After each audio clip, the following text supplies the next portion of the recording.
Hey there, folks. Hope you're going to have a great day. My name is Steve Kostick, and this is the Political Blowback Podcast. Thank you so much for joining us. In my last video, I had mentioned that I would like to do a video on a collection of my personal thoughts as to what is really going on fiscally in the United States of America.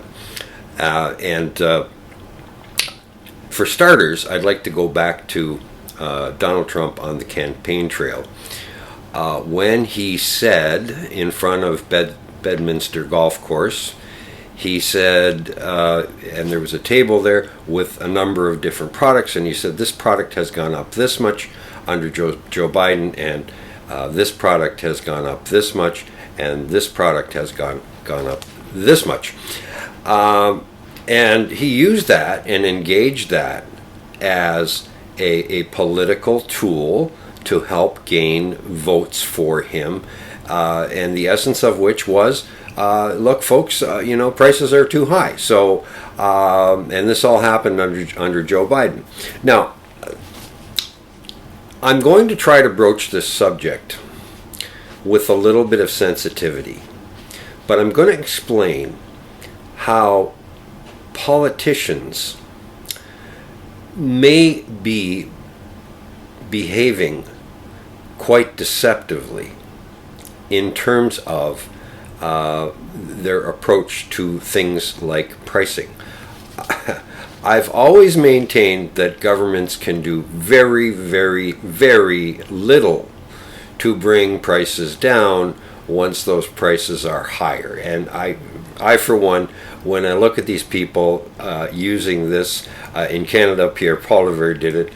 He said, "Well, we're gonna have to make life more affordable for people, and prices have to come down." And the average person just understands that a politician is not going to bring prices down. On the other hand, and conversely, politicians can sometimes, and often, will do the polar opposite. And let me explain. In the United States presently, let's look at the debt clock. That I took a photograph of this morning. I'm going to put this up on the screen for you. And you've got $36 trillion, 890 billion, 86,350,884 in national debt. There are very few people that will maintain that this is something that is of no concern. We went through a period in the United States where they stopped being vocal about the national debt, even though it was becoming quite a concern.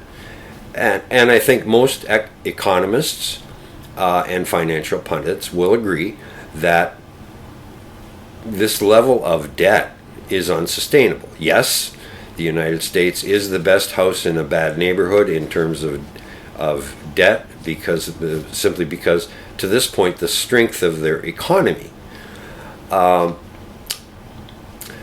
going to offer a perspective, and I'm going to ask you to brace yourself, because this may sound very far-fetched and somewhat unbelievable, but I'm going to make this statement. Governments do not want the prices of consumer products to be lowered. They actually want it higher. And here's why. When you look at the fiscal picture of any country, such as the United States, and United States politicians are not dumb. They're very savvy. They understand what's going on. They will let on about certain things, and certain things they will not mention or not talk about. But they know fundamentally that one of the best ways to discount debt of the federal government is to inflate prices.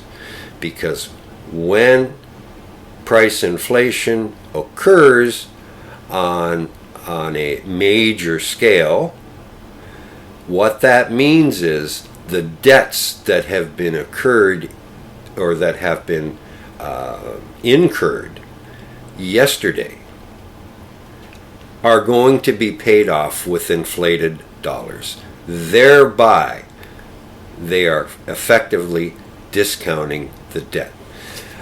And this phenomenon is not exclusive to governments.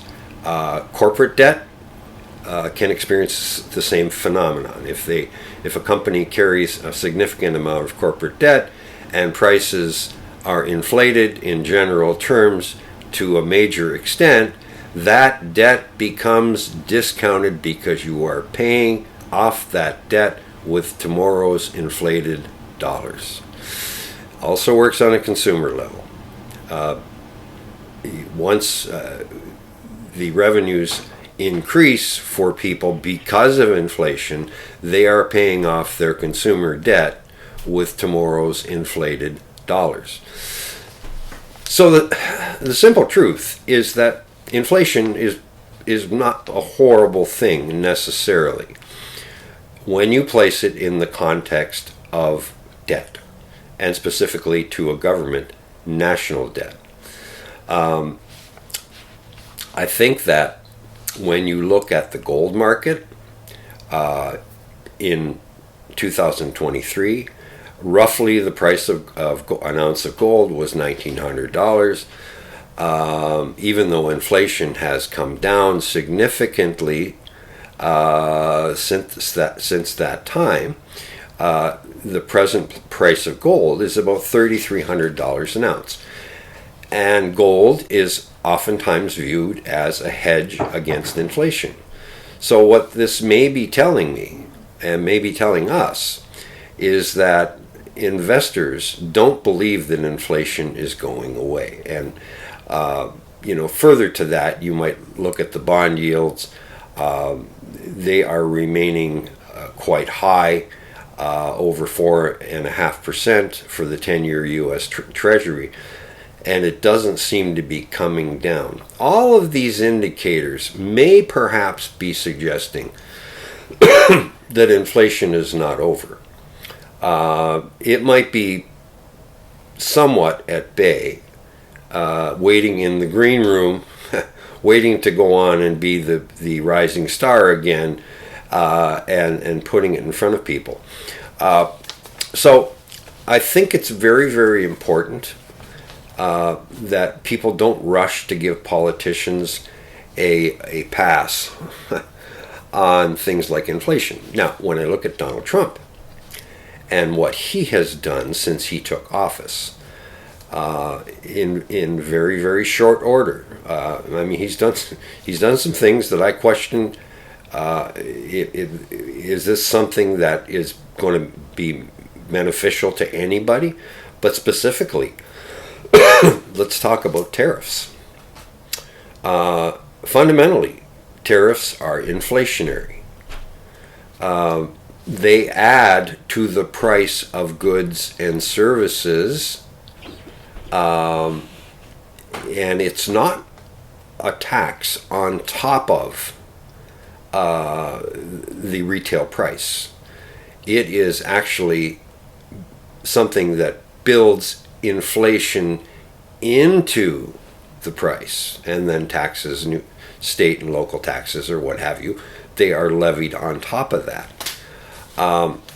So when you combine that with these seemingly panicked Doge cuts, where Donald Trump seems to be obsessed with cutting, and that coupled with the inflationary mechanisms that seem to be or could very well be at play in the tariffs, this is telling me that it may very well be that what Donald Trump is hell-bent on is trying to make the debt a little bit more serviceable, a little bit more manageable.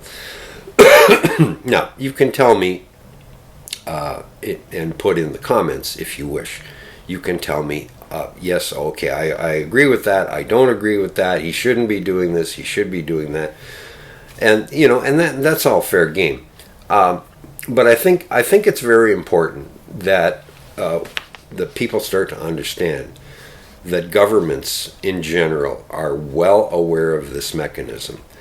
And we may be heading into, I have no definitive proof of this, but when I look at all these tariffs that are starting to occur, and I look at these Doge cuts, it just tells me that the United States of America is in some degree of relative panic, and an obsession is starting to occur with the fiscal outlook of the country. I'd love to hear your input.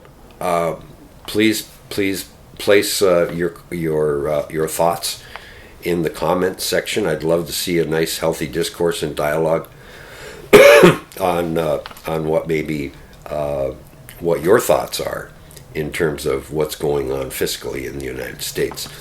I'm going to leave it there for today. Please like and subscribe to this channel and this video. We greatly appreciate it, and we hope you have a wonderful day. Ciao for now.